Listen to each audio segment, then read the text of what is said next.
नमस्कार विद्यार्थियों, आप सभी का स्वागत है। और आज हम पढ़ने वाले हैं मुर्गी पालन।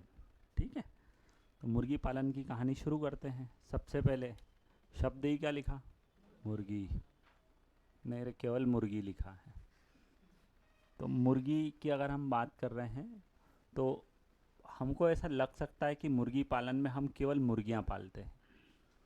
तो मुर्गी पालन के अंदर हम अगर बात करें तो हम उन पक्षियों को पालते हैं जो हमें अंडे और मांस देते हैं। तो मुर्गी पालन के अंतर्गत हम अंडा और मांस उत्पादन करने वाले पक्षियों को पालते हैं। तो अंडा और मांस उत्पादन करने वाले पक्षियों की बात कर रहे हैं।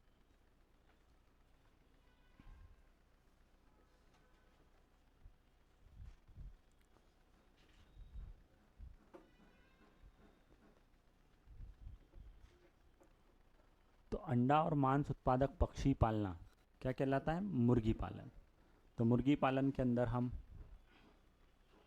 मुर्गी तो पाल ही सकते हैं। मुर्गी को पोल्ट्री भी बोलते हैं और इसी को फाउल भी कहते हैं।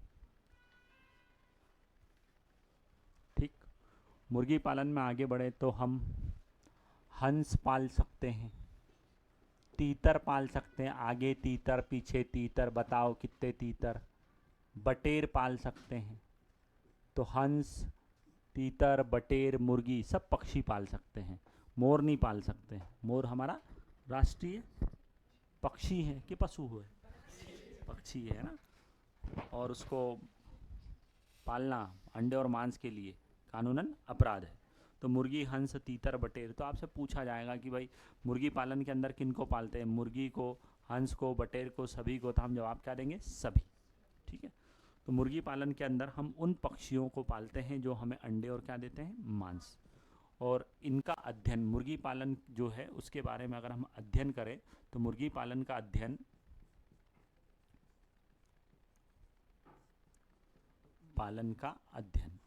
तो मुर्गी पालन का अध्ययन जो है उसको हम कहते हैं पोल्ट्री साइंस। क्या कहेंगे? Poultry science.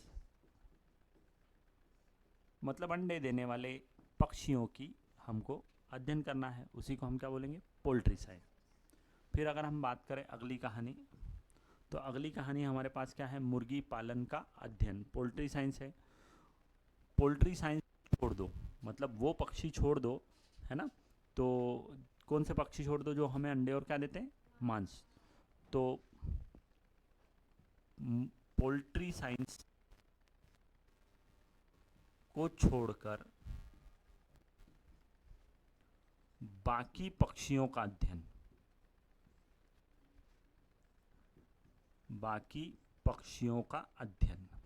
तो अगर हमको पूछे कि पक्षियों का अध्ययन क्या कहलाता है तो हम कहेंगे ऑर्निथोलॉजी।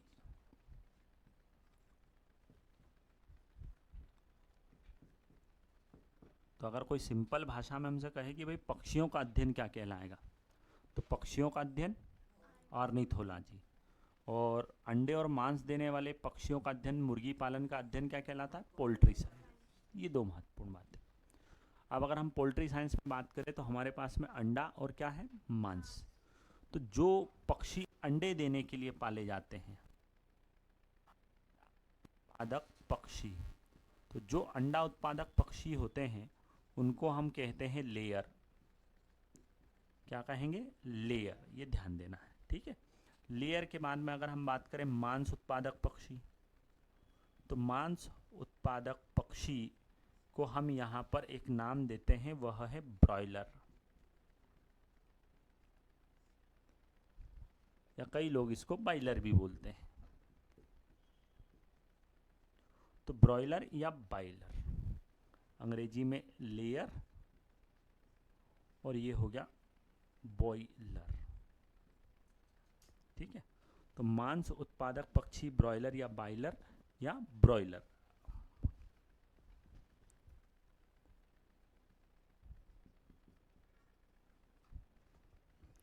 तो ये हो गया अंडा उत्पादक पक्षी, ये हो गया मांस उत्पादक पक्षी। और मुख्य रूप से मुर्गी पालन हम करते ही क्यों हैं? अंडे और मांस के लिए।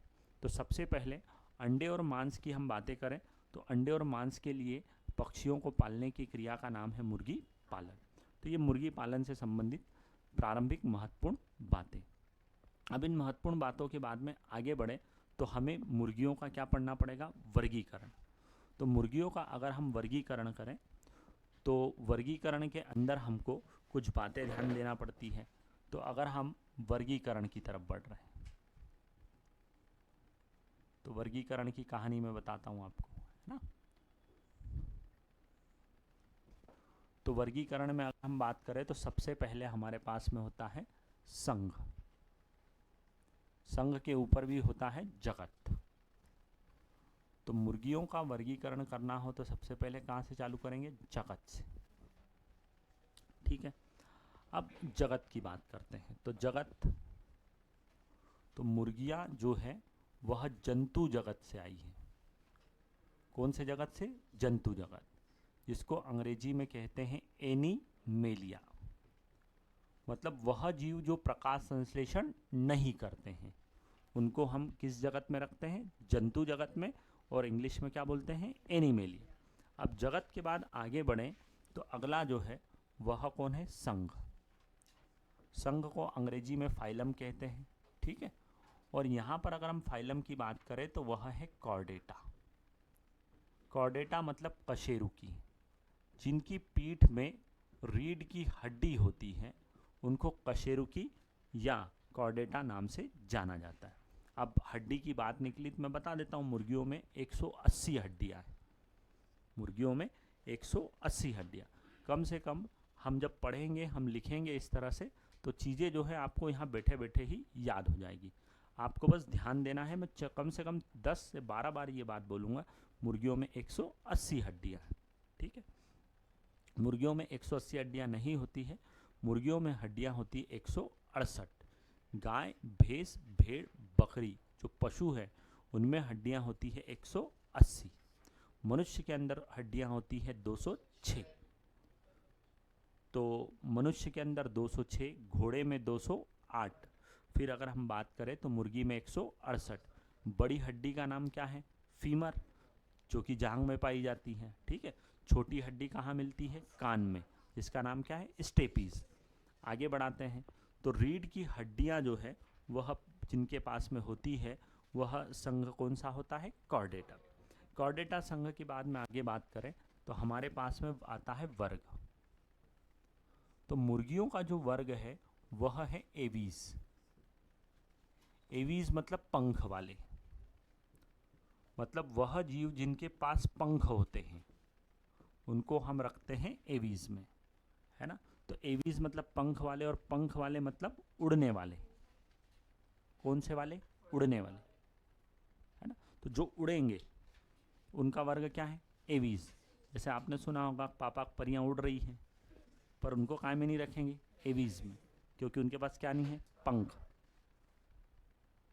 तो इसी तरह से अगर हम बात करें तो आपने कभी शुतुरमुर्ग नाम सुना हो, है ना। तो शुतुरमुर्ग भी पालते हैं इसमें। तो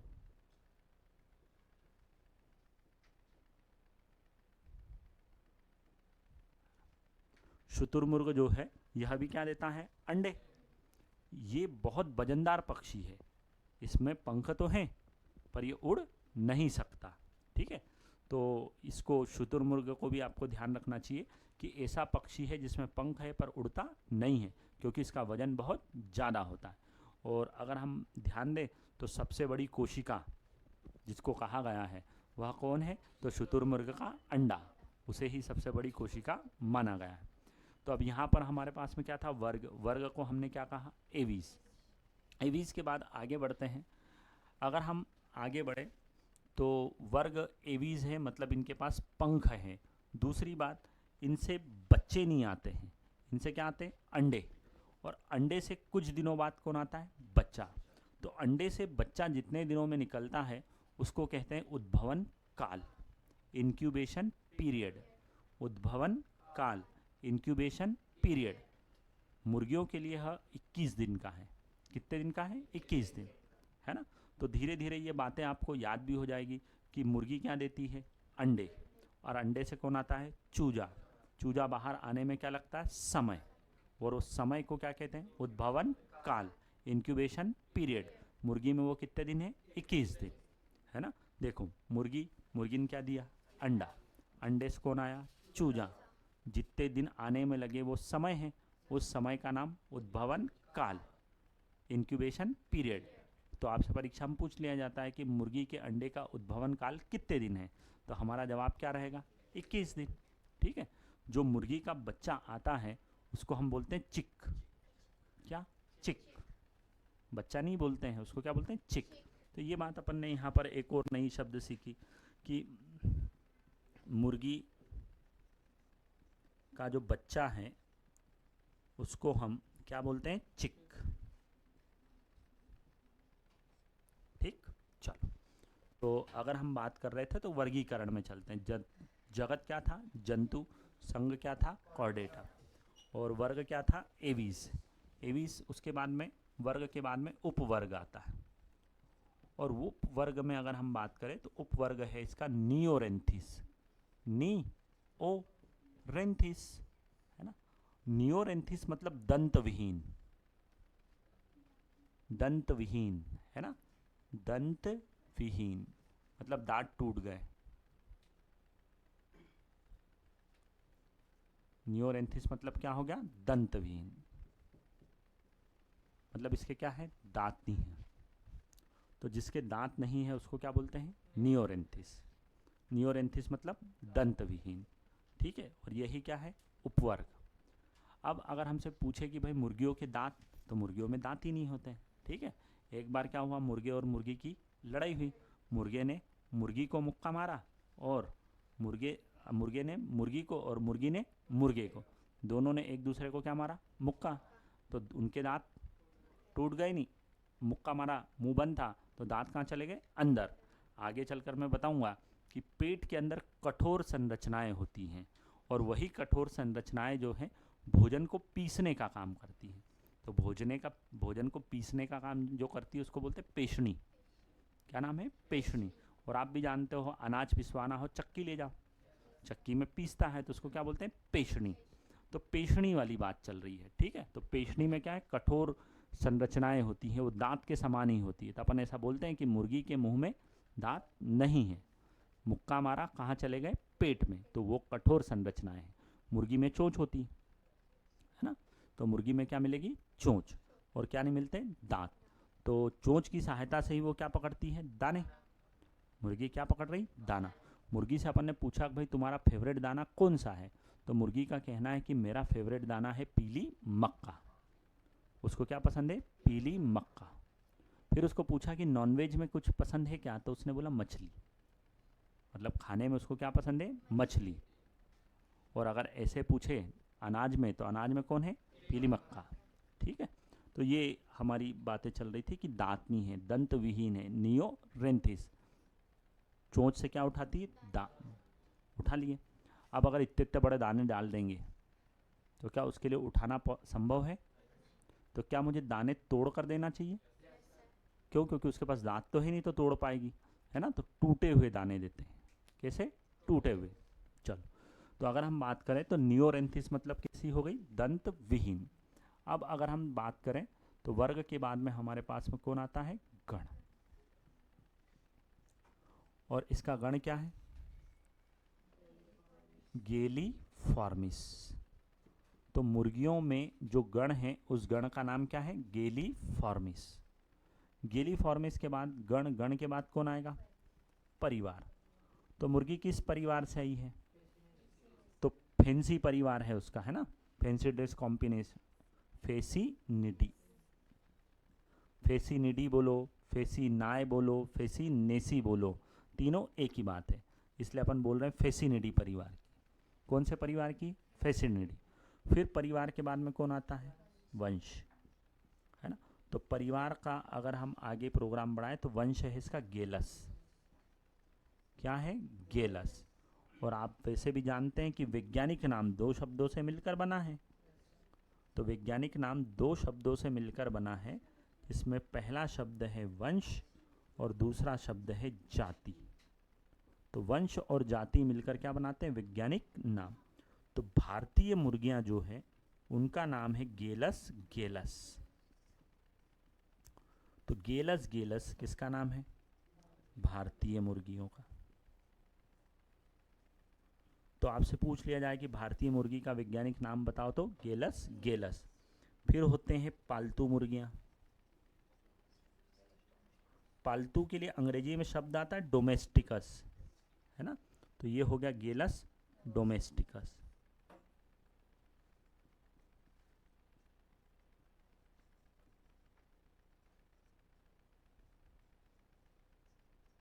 क्या हो गया? गेलस डोमेस्टिकस। तो भारतीय मुर्गी का नाम गेलस गेलस, पालतू मुर्गी का नाम गेलस डोमेस्टिकस। ये हमारे पास में कौन है? मुर्गी के वैज्ञानिक नाम। अब जैसे अगर हम बोलें तो हमारे भी पूर्वज हैं, तो बोलने में क्या बोलते हैं कि मनुष्य का पूर्वज तो कौन है? बंदर। तो वैसे ही इन मुर्गियों के भी पूर्वज होते हैं, और जो पूर्वज हैं उनको कहते हैं रेड जंगल फाउल। क्या कहेंगे? रेड जंगल फाउल। तो यहाँ पर लिखते हैं अपन एक बात, मुर्गियों के पूर्वज। तो मुर्गियों के पूर्वज कौन है? तो रेड जंगल फाउल। रेड जंगल फाउल को मुर्गियों का क्या कहते हैं? पूर्वज। तो एक बात तो अपन ने अभी क्या देखी कि मुर्गी के अंदर जो है वह 168 हड्डियां होती हैं। दूसरी बात देखी कि मुर्गी के अंडे का उद्भवन काल 21 दिन होता है। तीसरी महत्वपूर्ण बात अगर हम करें तो मुर्गी के अंदर 78 गुणसूत्र पाए जाते हैं। कितने? 78। तो देखो क्या है, मुर्गी पालन में थोड़ा सा हमें आंकड़ों से भी प्रेम करना पड़ेगा, मतलब डाटा भी हमसे पूछा जाता है। तो हमने कहा यहाँ पर क्या? हड्डियाँ। हड्डियाँ कितनी हो गई? 168। फिर अगर हम बात करें तो हमने क्या पढ़ा? उद्भवन काल। तो उद्भवन काल कितना है? 21 दिन। और फिर हमने अभी अभी क्या पढ़ा? गुणसूत्र। तो गुणसूत्र जिनको हम 2n से दिखाते हैं, 2n बराबर 78। 78 गुणसूत्र होते हैं मुर्गियों, है ना। अब अगर हम पूछे कि भाई मुर्गी क्या देती है हमको? अंडे देती है। तो अंडे का वजन कितना है? तो अंडे का अगर हमसे भार पूछ लिया जाए तो 56 से 58 ग्राम। 56 से 58 ग्राम। अब अगर पूछ लिया भाई अंडा खाओगे तो तुमको शरीर में कुछ खाने पीने से मिलेगा कि नहीं मिलेगा? तो बोले हाँ, अंडा तो बहुत पौष्टिक चीज़ है ना। अंडे को लगभग संपूर्ण आहार कहा है, पर अंडे में विटामिन सी नहीं होता। विटामिन सी और आयोडीन किसमें नहीं है? अंडे में। तो अंडे को लगभग संपूर्ण आहार माना है। अंडा खाना हो, क्या खाना हो? अंडा। वो पंखे वाली बटन चालू कर दे दोनों, F1 F2।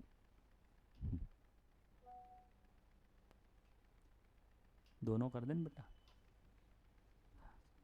है ना। तो अब अगर हम बात करें F1 और F2 की, मालिक मालिक जो चालू होना था वो हो गए, ठीक है। हाँ बंदी है बेटा, तुम अलग से डसो।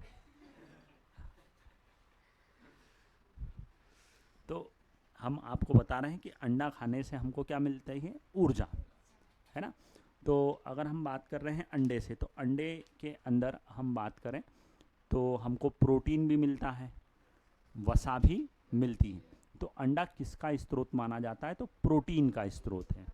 तो अंडा किसका स्रोत है? प्रोटीन का। अब अंडा जो है वो प्रोटीन का स्रोत है, बिल्कुल सही बात। 56 से 58 ग्राम का कौन होता है? अंडा।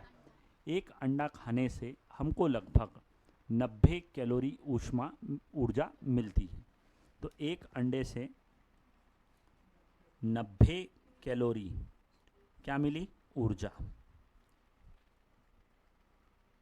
तो एक अंडा हमें कितनी कैलोरी ऊर्जा देता है? 90 कैलोरी। अगर 100 ग्राम अंडा लिया, 100 ग्राम अगर अंडा लिया, तो 100 ग्राम अंडे से 160 से 163 कैलोरी क्या मिल जाती है? ऊर्जा। तो अंडा हमें क्या दे रहा है? ऊर्जा।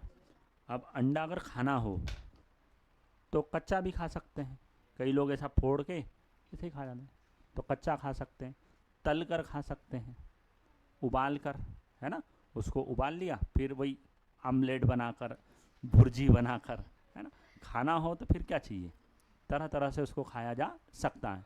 पर उसको अगर खाना हो तो अध पका खाना सर्वोत्तम माना है। कैसा? अध पका। अध पका मतलब आधा कच्चा आधा पक्का, मतलब उसको उबालो पर अच्छी तरह से उबालना नहीं है, ठीक है। उबलते हुए गर्म पानी में उसको थोड़ी देर के लिए रख दो ताकि वो थोड़ा सा क्या हो जाए, कड़क हो जाए। कड़क हो जाए मतलब बाहर तो पहले से ही कड़क रहता है पर अंदर वाला जो मटेरियल है वो उसका कैसा हो जाए, ठोस हो जाए, बस इतना, ज़्यादा उबालना नहीं, तो उसको बोलते हैं अध पका। तो अध पका अंडा खाना सर्वोत्तम होता है क्योंकि उसकी पचनशीलता सर्वाधिक होती है ना। ज़्यादा गर्म करके आप खाते हो तो उसके अंदर के कौन नष्ट हो जाते हैं, पोषक तत्व। तो कच्चा खा सकते हैं, तलकर उबालकर, जैसा लगे वैसा खाओ, भुर्जी बनाओ, भजिए बनाओ, जो लगे वो करो, ठीक। परंतु कैसा खाना सर्वोत्तम है, अध पका। एक अंडे का भार 56 से 58 ग्राम। अब भाई मुर्गी को तुम खिला ही नहीं रहे हो, दाना पानी मिल ही नहीं रहा गरीब मुर्गी को, ठीक है, और तुम उसको बोलते जा रहे हो अंडे दे अंडे दे, 56 ग्राम के अंडे दे। तो 56 से 58 ग्राम औसत अंडे का वजन है, ठीक है। और उससे हमें कितनी ऊर्जा मिलती है, 90 कैलोरी। और 100 ग्राम अंडे से 160 से 163 कैलोरी ऊर्जा मिलती है। हड्डियाँ 168, उद्भवन काल 21 दिन, गुणसूत्र 78, एक अंडे का भार 56 से 58 ग्राम, एक अंडे से ऊर्जा 90 कैलोरी प्राप्त होती है, जबकि 100 ग्राम अंडे से हमें 160 से 163 कैलोरी ऊर्जा प्राप्त होती है। अब अगर हम बात करें तो भाई हमारे यहाँ पर मतलब भारत में मुर्गी पालन करना चाहिए कि नहीं करना चाहिए, तो हमारे यहाँ पर दिन प्रतिदिन ज़मीन की क्या हो रही, कमी, कॉलोनी पर कॉलोनी कट रही, तो खेती की ज़मीन क्या हो रही, कम। और खेती की ज़मीन कम हो रही है और लोग दिन रात बढ़ रहे हैं, संख्या तो दिन रात बढ़ रही ना, हाँ, दिन में कम बढ़ते हैं, रात में ज़्यादा, तो संख्या भी तेज़ी से बढ़ती जा रही है। तो अब इनका लोगों का पेट तो भरना ही पड़ेगा, तो पेट भरने के लिए हमको क्या करना पड़ेगा, मुर्गी पालन। तो मुर्गी पालन का फ्यूचर क्या है, बढ़िया है, भविष्य कैसा है, उज्जवल। अगर कोई व्यक्ति मुर्गी पालन का कार्यक्रम शुरू करता है तो उसका जो है फ्यूचर ब्राइट हो जाएगा। तो अगर हम बात कर रहे हैं मुर्गी पालन के बारे में, अब मुर्गी पालन पहले तो अपने यहाँ होता ही नहीं था, है ना। तो हमारे यहाँ पर यूरोपियन कंट्रीज से जो अंग्रेज थे ना, अंग्रेज लेकर आए थे, तो वो कहाँ से आए थे, यूरोप से। तो यूरोप से क्रिश्चियन लोग थे, वो उनका जो धर्म था वो कौन सा था, ईसाई, ईसाई धर्म क्रिश्चियन वाले। तो क्रिश्चियन मिशनरी जब हमारे यहाँ भारत में आए तभी क्या लेकर आए थे, मुर्गी पालन। तो भारत के अंदर मुर्गी पालन जो है वह किन्होंने लेकर आए हैं, क्रिश्चियन मिशनरी ने। कौन सी मिशनरी, क्रिश्चियन मिशनरी। और कहाँ से आया है, यूरोप से, ठीक है। तो ये मुर्गी पालन के संबंध में सामान्य जानकारी। अब मुर्गी पालन का भविष्य भी उज्जवल है, ये भी हमको पता चल गया। तो ये मुर्गी पालन में अगर हम देखें तो भारतीय मुर्गी का नाम क्या है, गेलस गेलस, और पालतू मुर्गी का नाम क्या है, गेलस डोमेस्टिकस। तो ये एक सामान्य जानकारी है मुर्गियों से संबंधित। इसके बाद हम आगे बढ़ते हैं।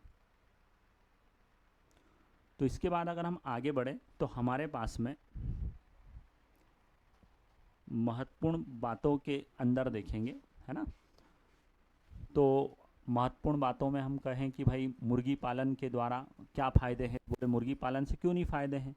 भाई मुर्गी पालन करने से मुर्गी के एक अंडे से 90 कैलोरी क्या मिल रही है, ऊर्जा, ठीक है। और अगर हम बात करें तो ऊर्जा के साथ साथ प्रोटीन का भी स्रोत कौन है, अंडा। और ख़ास बात यह है कि मुर्गी पालन करने पर मुर्गी के मल पदार्थ प्राप्त होता है। तो वो जो मुर्गी से मल पदार्थ प्राप्त होता है उसको बोलते हैं विष्ठा। और जो विष्ठा प्राप्त होती है उसमें नाइट्रोजन, फास्फोरस और पोटेशियम।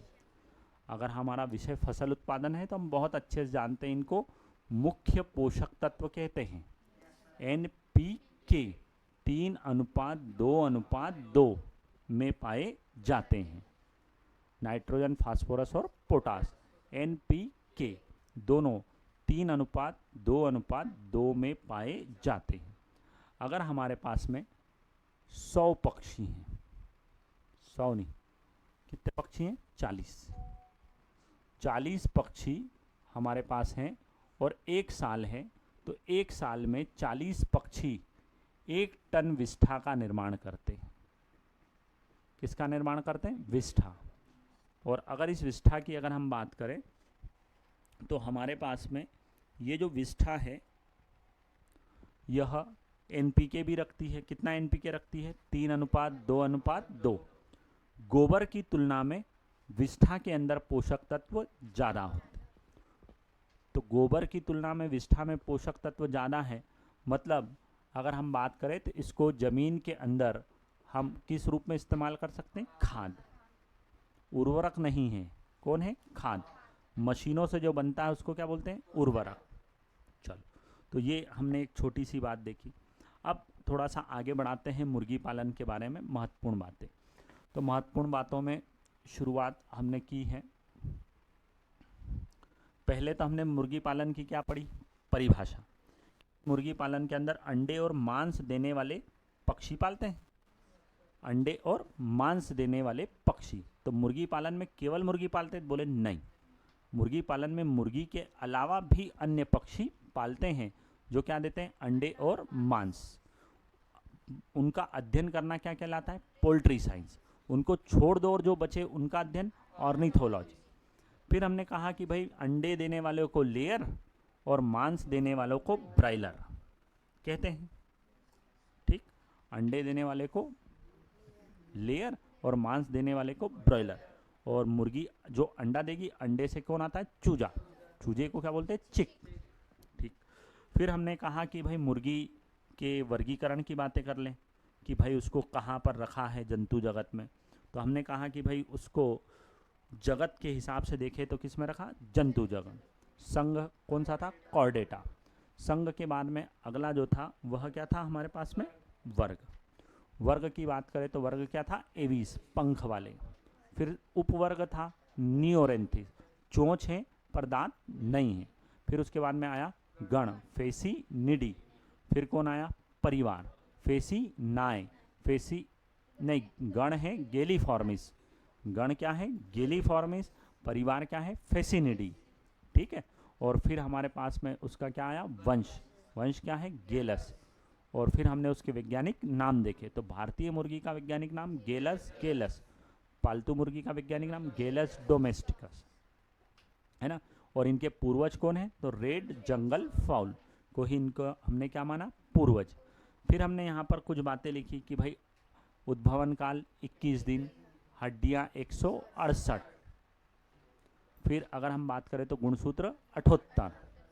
ठीक है, 78 गुणसूत्र होते हैं। फिर अगर हम आगे बात करें तो एक अंडे का हमने क्या लिखा? वजन 56 से 58 ग्राम। एक अंडे से क्या मिलती है? ऊर्जा कितनी? 90 किलो कैलोरी। ठीक, और 100 ग्राम अंडे से 160 से 163 किलो कैलोरी क्या मिली? ऊर्जा। तो एक बार फिर से यहाँ पर लिखते हैं, है ना, याद होना बहुत जरूरी है। तो हड्डियाँ, दूसरा गुणसूत्र, ये हमको याद हो जाना चाहिए। फिर अगला उद्भवन काल,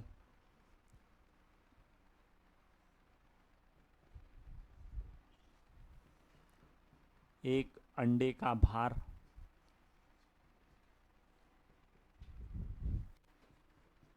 एक अंडे से प्राप्त ऊर्जा,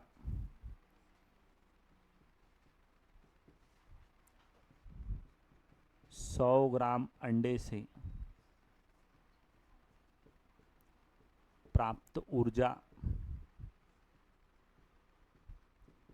है ना। सर्वोत्तम उपयोग,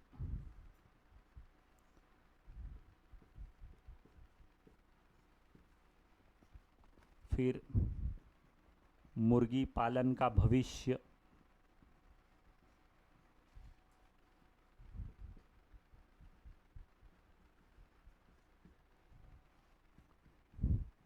विष्ठा, विष्ठा में NPK अनुपात,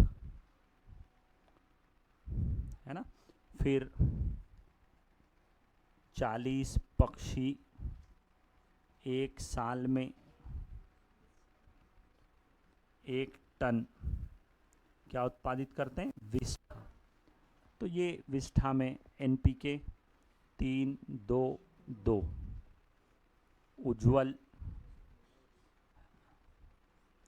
सर्वोत्तम अधपका 100 ग्राम 160 से 163 कैलोरी। कई जगह पर आपको किलो कैलोरी भी लिखा हुआ मिलेगा। अंडे से प्राप्त ऊर्जा 90 कैलोरी, है ना।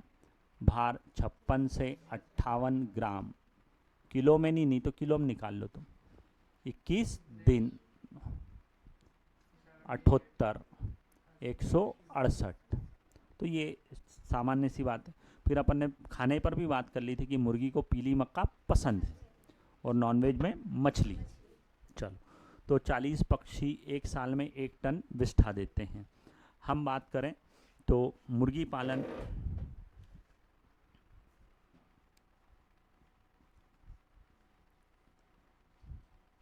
भारत में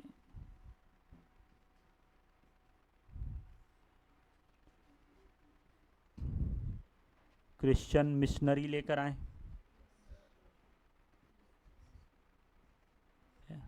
कहाँ से लाए? नहीं तो कई का बोल दे घर से लाए। यूरोप से लेकर आए हैं, है ना। तो भारत के अंदर पहले मुर्गी पालन नहीं होता था, पर अब होना शुरू हुआ। और कौन लेकर आए? Christian missionary. अब अगर हम बात करें तो थोड़ा सा समझते हैं, है ना। मुर्गी पालन क्यों अच्छा है? तो मुर्गी पालन क्यों अच्छा है? तो पहला तो कारण ये है कि मुर्गी से हमको क्या मिलता है? अंडा, है ना। तो 12 अंडे प्राप्त करना है। अब हम गए मुर्गी के पास और उसको बोल रहे हैं मुर्गी अंडे दे दे अंडे दे दे, तो सीधे देने वाली थोड़ी ना है। पहले तो हमको उसको कुछ खिलाना पड़ेगा। तो 12 अंडे प्राप्त करना है मुझे। कितने? 12 अंडे। तो उसके लिए क्या देना पड़ेगा? दाना। फिर अगर हम बात करें तो 1 किलोग्राम शरीर भार बढ़ाना है।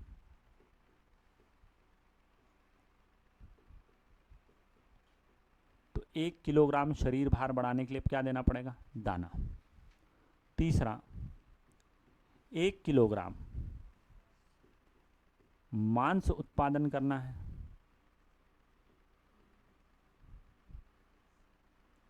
उसके लिए भी क्या देना पड़ेगा? दाना। तो कितना दाना देना चाहिए?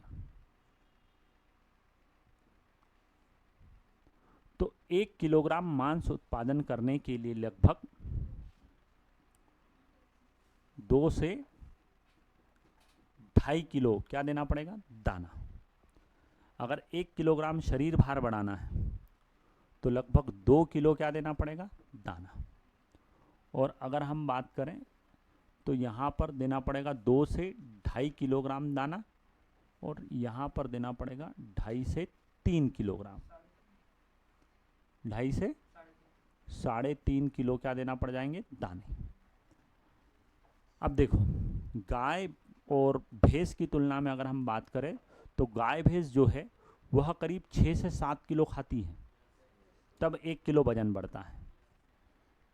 तो यहाँ पर तो 2 किलो में ही 1 किलो वजन बढ़ रहा है ना। फिर अगर हम सूअर की बात करें तो सूअर 4 किलो खाता है, तब जाकर 1 किलो वजन बढ़ता है। और यहाँ पर 2 किलो खाकर ही अपना क्या वजन 1 किलो बढ़ा लेता है। तो तेजी से वृद्धि हो रही है, मतलब कम खिला रहे हैं और ज़्यादा मिल रहा है। तो कम खिलाकर ज़्यादा प्राप्त किस में हो रहा है? मुर्गियों में। इसीलिए मुर्गी पालन करना भेड़ बकरी पालन, गाय पालन और सूअर पालन से अच्छा है। तो अगर यहाँ पर हम देखें तो हमारे पास में एक शब्द आता है जिसको हम कहते हैं भोजन रूपांतरण क्षमता।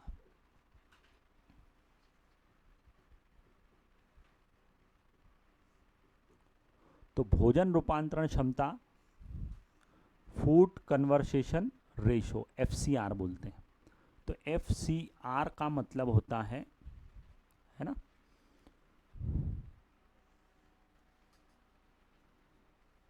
शरीर भार में वृद्धि और ऊपर लिखना है दाने की मात्रा। तो मुर्गी के लिए FCR अनुपात देखें तो 2 किलो दाने पर 1 किलो पड़ जाता है। तो अनुपात कितना हो गया? 2:1। तो भोजन रूपांतरण क्षमता FCR कितनी है मुर्गी के लिए? 2/1 या 2:1। अब अगर हम बात करें तो भाई बढ़िया कम खा रही है, जबकि सुअर हमको 4 किलो खाने पर 1 किलो वजन बढ़ाता है, और ये 2 किलो पर ही 1 किलो वजन बढ़ा लिया, है ना। और 2.5 से 3.5 किलो पर 1 किलो क्या मिल गया? मांस। फायदे भी हैं। क्यों फायदे हैं? तो बोले यार कम खाकर अधिक उत्पादन करना है। अगर हम बात करें तो अपने अभी थोड़ी देर पहले ही पढ़ा कि इसको तो मक्का खाना पसंद है। मक्के का बाजार में भाव 15 रुपये, अच्छी वाली मक्का। मुर्गियों की मक्का तो 5 रुपये 7 रुपये किलो में काम हो जाएगा। अपन मान लेते 10 रुपये किलो। 10 रुपये किलो खा रही है। कितने किलो खाया? 2.5 किलो। 25 रुपये का खाया। कितने का? 25। कितने अंडे दिए? 12। एक अंडा कितने का? 7। अब देसी कहाँ से लाएंगे तुम्हारे लिए? जो मार्केट में चल रहा है उसकी बात करें तो 7 रुपये 6 रुपये में, चलो थोक में 5 का मान लो। 5 रुपये अगर एक अंडे का वजन है ना। आगे आपको एक प्रश्न मिलेगा कि नेशनल कमेटी जो है वह एक के मतलब भाव जो है अंडे का भाव तय करती है। तो अंडे का भाव निर्धारण करने वाली कमेटी के बारे में भी आगे बताएंगे। तो हम मान लेते हैं कि 5 रुपये, हम ही आज कमेटी बन गए। और कितने रुपए का है? 5। 12 पंजे 60। खाया कितने का? 25 का। और मान लो 5 रुपये और खर्चा होगा, 30 खर्चा हुए। और अंडे कितने में बेचे? 60। 60 में बिक्री हुई, खर्चा है 30, मतलब 30 रुपये बचे। कितने परसेंट? 50%। प्रॉफिट भी बहुत ज़्यादा है। कितने परसेंट? 50। आओ इधर, कितने किलो खाया? 3.5। 3.5 मतलब 35 रुपये का।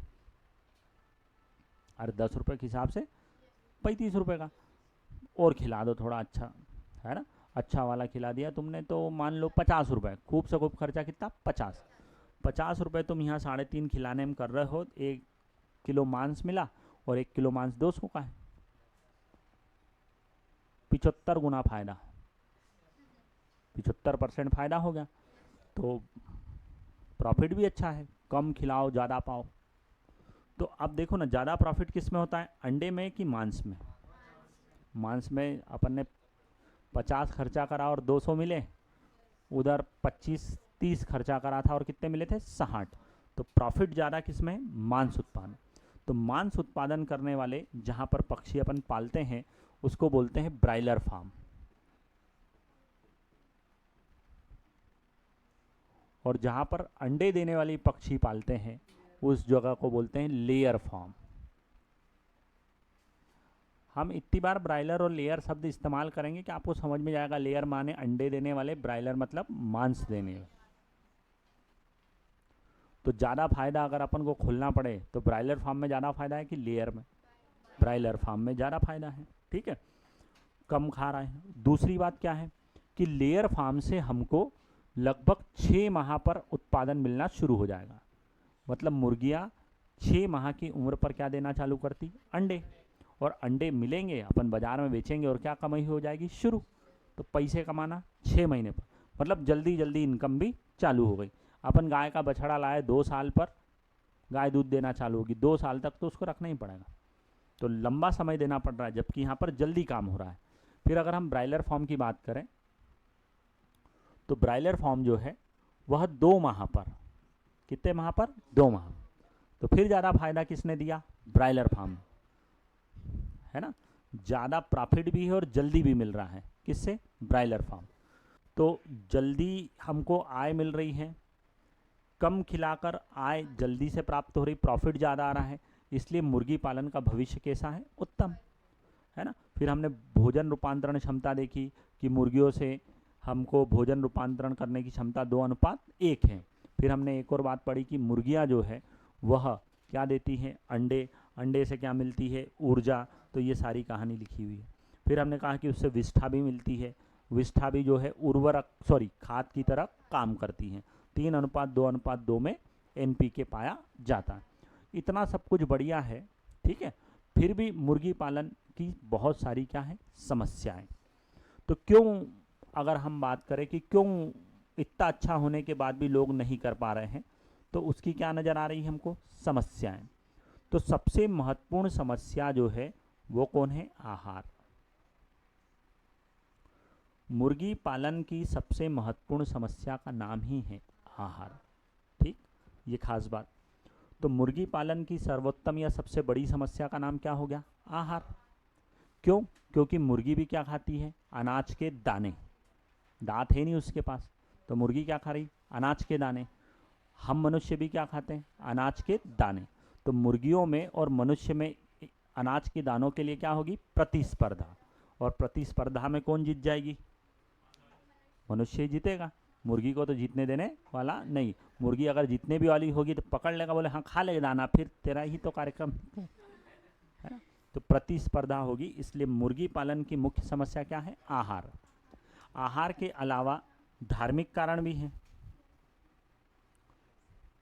मंगलवार को नहीं खाएंगे, है ना, हाँ शनिवार मंगलवार कुछ लोग जो है वो नहीं खा पाते हैं, तो धार्मिक कारण भी हैं। फिर अगर हम बात करें तो वातावरण, है ना, वातावरण भी एक समस्या है। फिर अगर हम बात करें तो अगली समस्या का नाम क्या है, बाजार। भाई बेचे का मंडी नहीं लगती है ना, बड़ी समस्या आती है दुकान खोलने में। अगर कहीं दुकान खोल लो तो आसपास के लोग बोलते हैं अरे कहाँ की दुकान खोल ली, कहाँ की दुकान खोल ली। बाजार की थोड़ी सी क्या है समस्या। और आपको जानकारी होना चाहिए कि मुर्गी के मांस को चिकन कहते हैं, चिकन, ठीक है। मुर्गी में 2 टांगे, लेग पीस, है ना।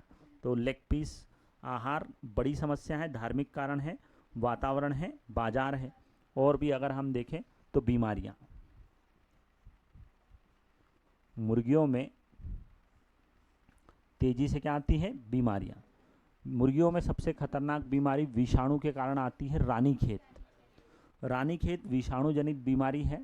अगर मान लो मुर्गी पालन हम कर रहे हैं, हमारे पास में 100, 50, 200, 500 मुर्गियां हैं, और अगर किसी एक आध मुर्गी को भी रानीखेत हुआ तो सभी मुर्गियों में फैल जाएगा। और फिर कुछ भी कर लो, मुर्गियां बचने वाली नहीं है। मतलब कुछ भी नहीं करना, जेसीबी वाले को फ़ोन लगाना कि गड्ढा खोद, उसमें डाली और ख़त्म, हरिओम, ख़त्म। तो बीमारियां भी एक बहुत महत्वपूर्ण कारण है। पर सबसे महत्वपूर्ण कारण का नाम क्या है, आहार। तो मुर्गी पालन की सबसे बड़ी समस्या आहार है, परीक्षाओं में पूछा जाता है। तो मुर्गी पालन की सबसे बड़ी समस्या क्या है, आहार। क्या मुर्गी पालन की केवल आहार समस्या है कि और भी हैं, पर सबसे ज़्यादा आहार।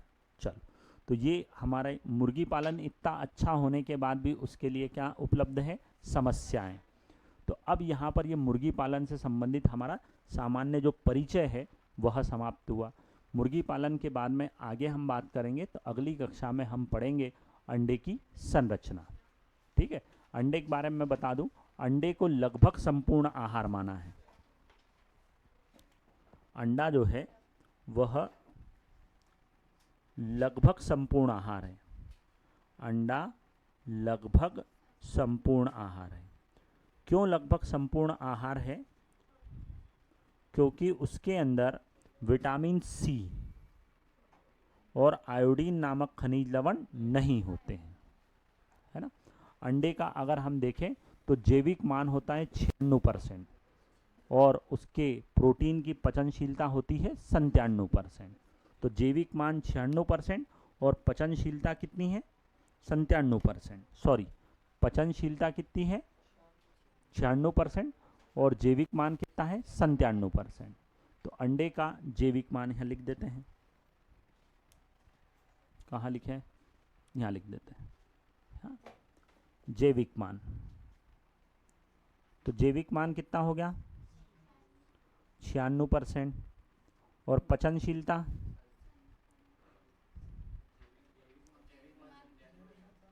पचनशीलता 96% और जैविक मान है 97%। तो ये अंडे के बारे में महत्वपूर्ण बातें। ठीक है, अब कल वाली कक्षा में हम जो है अंडे की क्या पढ़ेंगे, संरचना, कि अंडा किन किन भागों से मिलकर बना होता है और उसके अंदर कौन कौन से पोषक तत्व कितनी कितनी मात्रा में पाए जाते हैं।